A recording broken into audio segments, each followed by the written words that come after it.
Coming in here is amazing because it's like having a great box of chocolates or a stack of great wine. You don't know what to touch or taste first.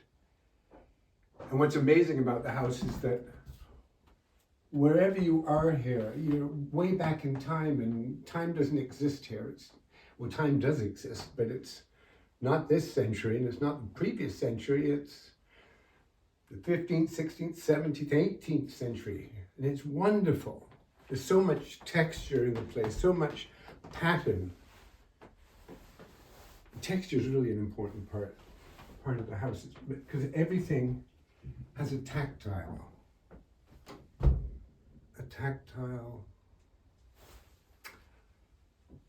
I don't know what you would call it. You want to touch everything. It's amazing. You can see where Ron and Betty's hearts were. It's warm, it's inviting. You can sit down anywhere, it's not staged. It's a house that people lived in and loved. And with all the portraits, it feels like you've got all your friends here as well, which is really quite remarkable. And the patterns and the fabrics go perfectly with everything. It's not fixed. They were collecting in the 1960s, 70s, 80s, 90s, they kept collecting. And the taste started out as Canadiana, but then like any good scholar, you're exposed to other things, and so their taste didn't change, it just expanded. And that's why you have this wonderful mix of 18th, 17th, and 16th century. And they were always excited. And it was really interesting to see the two of them working, because nobody ever said no.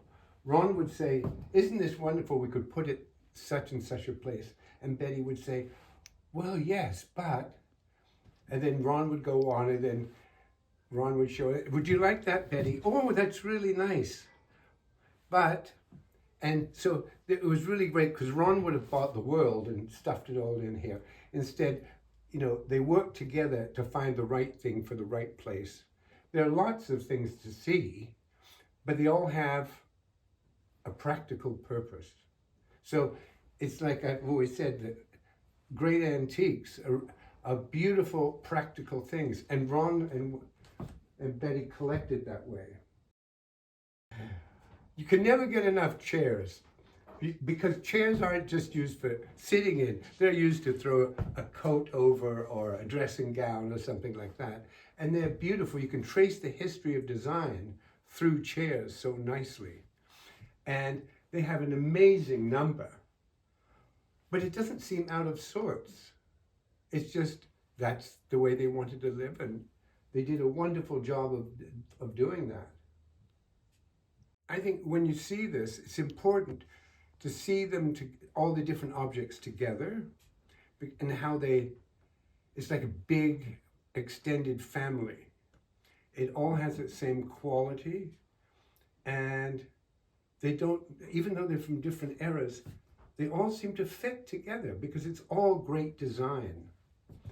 And you don't see this kind of quality in this amount of quantity. I mean, it's amazing.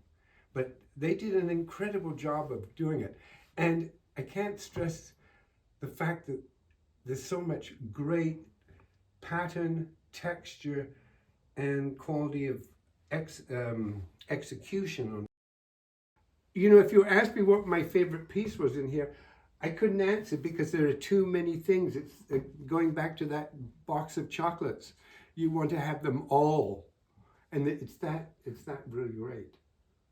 It's not just furniture, or not just carpets or chairs, it's everything.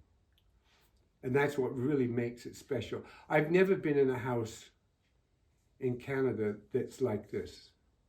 I've been in bigger houses with fabulous stuff, but this has a warmth to it that many houses don't have. Even though they've got great stuff, this is like, anybody could live here, because it's so warm and inviting and real.